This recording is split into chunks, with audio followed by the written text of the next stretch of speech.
Arlo White is alongside our newest member of the NBC team, our Premier League insider, David Ornstein. Arlo, it's over to you. Yeah, David gets his second appearance of the season already this weekend. David, good morning to you. Great to see you. Let's start with Manchester United, shall we? Because they opened up with a 5-1 win over Leeds United. It was great to see those two big clubs going head-to-head, again in front of a packed Old Trafford crowd. Do you get the sense, though, that this season for Ole Gunnar Solskjaer, it's now or never?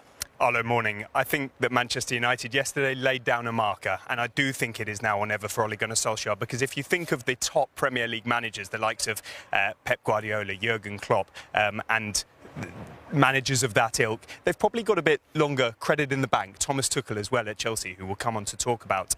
With Ole Gunnar Solskjaer, you feel he's on thin ice. And therefore, the start that they had yesterday was spectacular. It didn't incorporate their two new signings fully anyway, Jadon Sancho and Rafael Varane. There could be more to come in the market, we don't know. And for them to hit their straps like that was incredibly impressive. The atmosphere at Old Trafford was sensational. He's just signed a new contract. He's not won a trophy yet at Manchester United. And so for all the glory yesterday, they do need to keep it up. I think they've got a very good chance of competing for this title and in European competition, in domestic cups as well. But I'll be clear, they have to. And it's not too dissimilar at Chelsea, who started with a win yesterday as well, without their new signing Romelu Lukaku, and maybe one more to come in Jules Koundé. So there's pressure at the top, and it's good competition. Absolutely there is. Talking about competition, Jack Grealish, will he get a start today? Will we see him today here at Tottenham Hotspur in the shirt and the colours of Manchester City? It was a fascinating deal that was done with Aston Villa. Take us behind the scenes. It was inevitable for many people, but not Aston Villa, who wanted to keep hold of him. They wanted him to sign a new contract.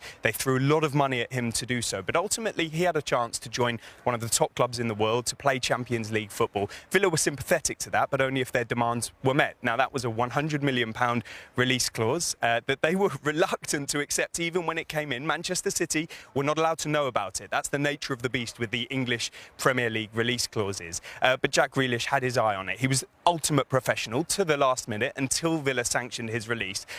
He then went into Manchester City. He had his eye on the number 19 shirt, actually, which is quite interesting. That was Paul Gascoigne's shirt. They surprised him with the number 10 shirt. This was also an unusual deal in that it was negotiated by the owners of the clubs, or at ownership level.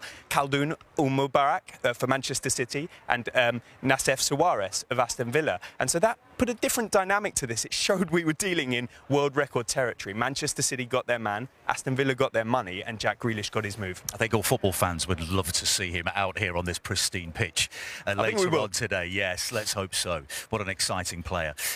Speaking of exciting players who we perhaps don't expect to see, you tell us more. Harry Kane, he could be a Manchester City player at some point. The transfer deadline is August the 31st. Is there any movements on it? What's your latest information on that, David? So my information coming into this weekend was that Harry Kane is due to be on the bench. Now, that can change, but that was the plan as of a day or so ago.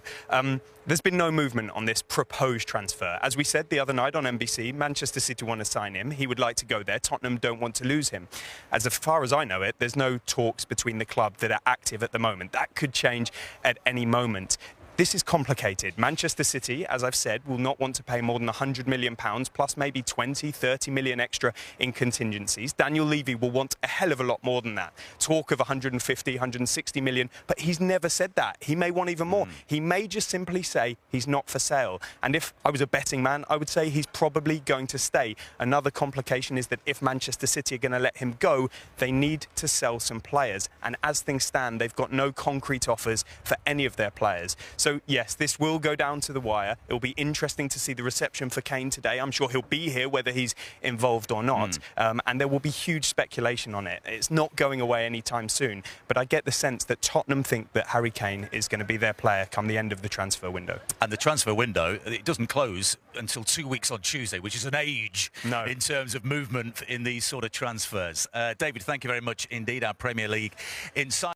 Hi there, I'm Rebecca Lowe. Make sure you subscribe to watch highlights all season long and join us at the weekend at 7 a.m. Eastern on NBCSN for Premier League mornings, and sign up for Peacock Premium, where you'll have access to 175 exclusive live games all season long.